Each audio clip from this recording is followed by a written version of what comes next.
Well, top 10 matchup on a Sunday night. Notre Dame and Miami. Final score 27-24. Miami over Notre Dame. And you know what? Maybe we should have known because Lee Corso was a perfect 5-0 going into this game with his final picks. Unbelievable. Miami upsets the Irish. Orange out. You never bet against the Irish. I don't ever bet against the Irish except today. Except today. Early in the second quarter, it was scoreless. Not for long. Carson Beck, the new guy, to Malachi Toney. 28 yards and in. That made it 7-0. Then final 18 seconds of the first half. Game tied at 7. Beck again. Was it an ill-advised throw? Yes, probably. Was it a great catch? Absolutely. C.J. Daniels. Score. Beck, 13 of 20, 147 yards, 2 touchdowns in his first half with Miami. Miami up 14-7. Now in the fourth, Notre Dame 1st and 10 on their own 25. They're down, but only 24-17. How about C.J. Carr? He has time, and he's got that man, Eli Raridan, who then gets 65 yards. And guess who's super excited? That's Mom. Carr's mom. She'd be even more excited now when Carr does this. Myself into the end zone. Notre Dame ties it at 24 after trailing by as many. Her face is unbelievable. Ensuing drive, though, Carter Davis has a chance for the 47-yard field goal for Notre Dame, for Miami, and that is enough. Tied for the 3rd longest field goal of his career. Miami with the lead. What can Carr do? No, not that. 2nd and 17 on their own 30. Game over. Miami wins 27-24. So when you look at the weekend for Coach Corso, the opening weekend, the farewell to his career, farewell weekend it was. Starting with Saturday, if you look at all of the 6 teams that he played or coached on, they all won. And then with South Carolina and Miami winning on Sunday, he finished a perfect 6 for 6 in his final game day selections. What a legend. So Coach Corso is perfect. Notre Dame is not. New on SportsCenter, Marcus Freeman. You know, obviously disappointing with the outcome. You know, it was a top 10 fight. You know, like come down to a 3-point game versus a hell of a football team. You know, our guys got a lot to really a confidence to build off of. There's obviously a lot out there that we didn't do well, but there are some things we did do well. And we got to build on the things that we did well, and we got to fix with urgency the things we didn't do so well. You know, it's the first game of the year versus a heck of an opponent. You know, we obviously got a new quarterback starting, and we got to do things to try to help him kind of figure his way out. And defensively, we gotta be better in crucial parts of the game. You know, I think in crucial parts of the game, they actually did play well. It's the parts that maybe, you know, the normal situations. We weren't as really as high performing as I would like in that situation. So, you know, we'll take it. We'll get back to work.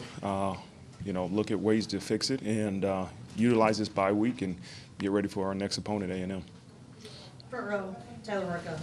Coach, with the offensive game plan, I know you got to watch the film and whatnot, but it seemed like a lot of short passes out to the flats and whatnot.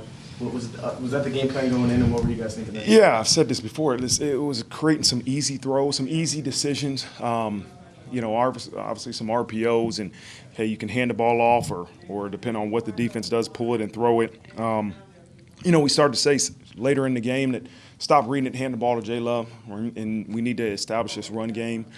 He was doing what he was coached to do on a lot of those pulls and throwing. We gotta block better on the perimeter. You know, the one interception we can't have, but there's times that we got to take away the read and say just hand the ball to your running backs and you know, do that.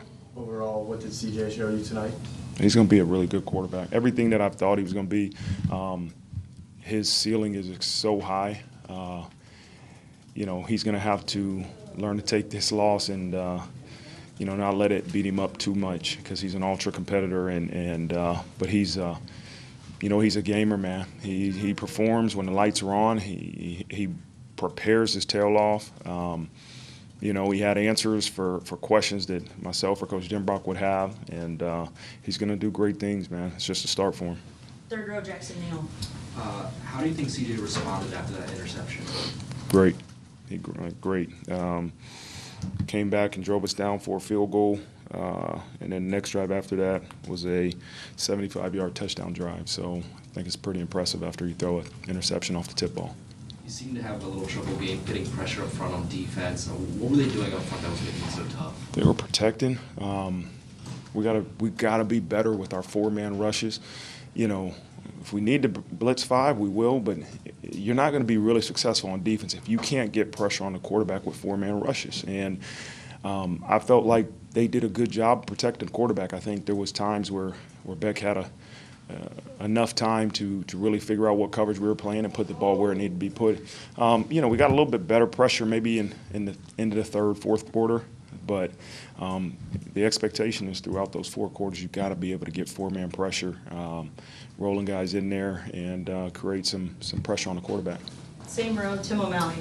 Coach Anthony Knapp was what moved him from the game late. Yeah, it was cramp. He was cramping. I'm pretty sure it was cramping. With the right guard, was it a planned rotation when Lambert came out and actually came in? Yeah, we think it was at that moment good for Sully to go in the game. We kind of had that planned, and then you know, after Sully got a couple series, we decided to put Gerby back in the game. Gerby's, listen, both of them played well. We said it was competition. We said we could see both. You don't often see, you know, O-linemen rotate, but we thought it was a situation that in that certain situation of the game that we planned on getting Sully in, and then we got Gerby back in there in those last 2 series. And did you feel like your guys met the challenge up front, particularly in the first half? You know, the effort was there. I guess you've got to give credit to their team. I told the guys in the locker room, my challenge, we got to play harder, longer. You know what? We played hard, but they played hard too. And, you know, both of us played harder. We had some self-inflicted wounds that we can't have. But I think our guys played well. Our O-line played. I mean, they stepped up to the challenge. We didn't always run the ball. You know, listen, that 2-minute situation where, I mean, everybody knows they got to throw the ball. I mean, you got Styles in there because Knapp went down. You know, it's a tough situation, you know, and so I'm not going to evaluate them just off of the 2-minute situation. We got to find a way to win the game in that situation. But I thought for the most part of the game, our O-line did a good job. D-line, I want to be more dominant. My expectations for that unit is to dominate the game in the run and the pass, put pressure on the quarterback and stop the run. And credit to Miami, we weren't able to do that, but that's my expectation for those guys. Such a classy man, a great front man for the university. Kind of reminds you of Bill Belichick losing press conference after games. Very similar. Notre Dame has lost its 7th straight game at Miami. The last time the Irish won at Miami was in 1977. You want this, you got that. No way, watch them walk right past you.